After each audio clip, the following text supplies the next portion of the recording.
Good morning friends, हमारे YouTube channel Wintex consultancy पर आपका स्वागत है। तो 1 अगस्त 2022 को एक सर्कुलर इशू कर दिया गया है डिपार्टमेंट की तरफ से, जिसमें आईटीआर फाइल करने वाले टैक्स पेयर्स को एक और झटका मिला है। तो देखिए ये नोटिफिकेशन।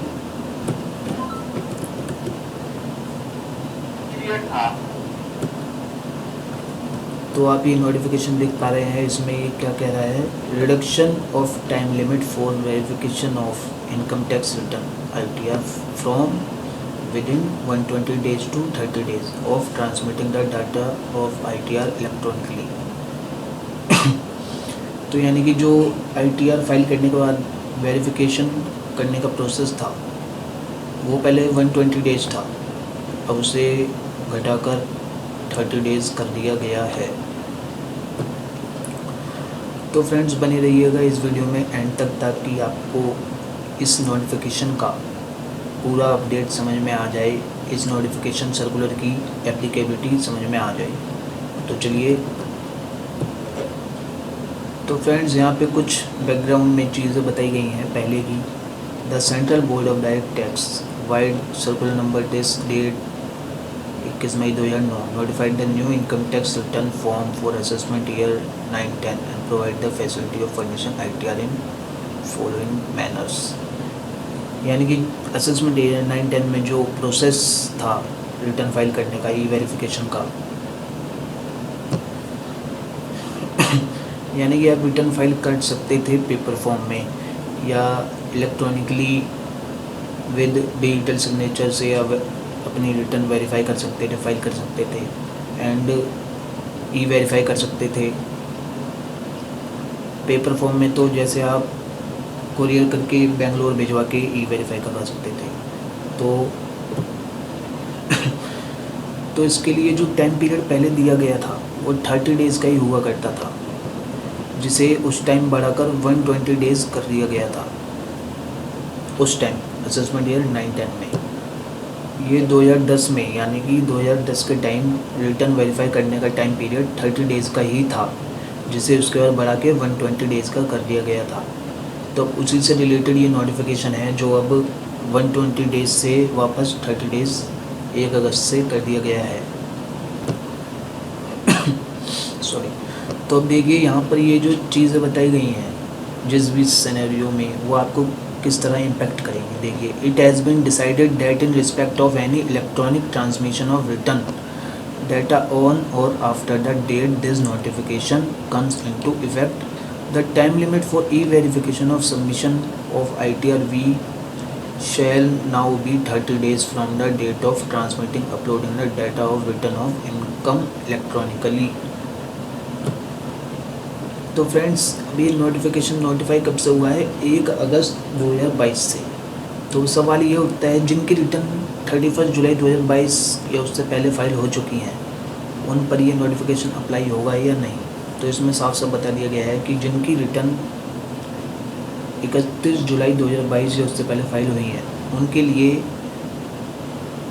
ई वेरिफिकेशन का टाइम 120 days ही रहेगा। लेकिन जो रिटर्न्स 1 अगस्त या उसके बाद फाइल होंगी, उनके लिए ई वेरिफिकेशन का टाइम 30 days हो जाएगा। तो ये ध्यान में रखिएगा। तो फ्रेंड्स, क्लियरली यहाँ पर यही है कि जिनकी रिटर्न 1 अगस्त या उसके बाद फाइल होगी, उनको 30 दिन के अंदर अपनी रिटर्न वेरीफाई करनी ही पड़ेगी। यानी कि जिसने अभी तक रिटर्न वेरीफाई नहीं करी है, उनको लेट फीस तो देनी ही देनी है, साथ में 30 days के अंदर अपनी रिटर्न को वेरीफाई करना ही पड़ेगा। और जो 31 जुलाई से पहले रिटर्न्स फाइल हो चुकी हैं, उनके लिए 120 दिन का ही टाइम पीरियड जारी रहेगा। यहाँ पे फर्दर ये क्लैरिफाई किया गया है, it is clarified that where the return data is electronically transmitted before the date on which this notification comes into effect, the earlier time limit of 120 days would continue to apply in respect of such returns। यहाँ भी साफ साफ बताया गया है, 31 जुलाई से पहले file करने वाले लोगों के लिए रिटर्न का ई वेरिफिकेशन का टाइम 120 days ही रहेगा। उसके बाद 1 अगस्त से या उसके बाद जो फाइल करेगा, उनके लिए 30 days के अंदर सॉरी। तो जिन्होंने 31 जुलाई से पहले फाइल कर दिए उनके लिए तो ये राहत की ही बात है, वो लोग बच गए, वरना उन्हें भी 30 डेज़ के अंदर ही वेरीफाई करनी पड़ती है अपनी रिटर्न। तो यहाँ पे क्लैरिफाई दिया है, तो भी ये वाला इम्पोर्टेंट है। अगर आपने विद इन 30 डेज़ अपनी रिटर्न फाइल करके वेरिफिकेशन नहीं किया तो आपकी return according to the date of verification sorry तो आपकी रिटर्न, अगर आपने 30 डेज़ के अंदर वेरीफाई नहीं किया तो आपकी return according to the date of verification मानी जाएगी। तो चलिए ये देखते हैं। Where ITR data is electronically transmitted and E-वेरीफाइड ITR V submitted within 30 days of transmission of data. In such cases, the date of transmitting the data electronically shall be considered as the date of furnishing the return of income. तो friends, ये first clarification में क्या बोल रहे हैं, अगर आपने अपनी रिटर्न फाइल करने के बाद 30 डेज़ के अंदर ही वेरीफाई कर दी, यानी कि आपने जैसे 3 अगस्त को रिटर्न फाइल की, आपने E-वेरीफाई लेटर कर दिया और आपने 20 या 25 अगस्त के आसपास अपनी रिटर्न E-वेरीफाई की, यानी कि 30 डेज़ के अंदर आपने E-वेरीफाई कर ली, तो आपकी रिटर्न फाइलिंग डेट 3 अगस्त ही मानी जाएगी। एंड सेकंड देखते हैं। Where ITR data is electronically transmitted but E-वेरीफाइड or ITR V submitted beyond the time limit of 30 days of transmission of data.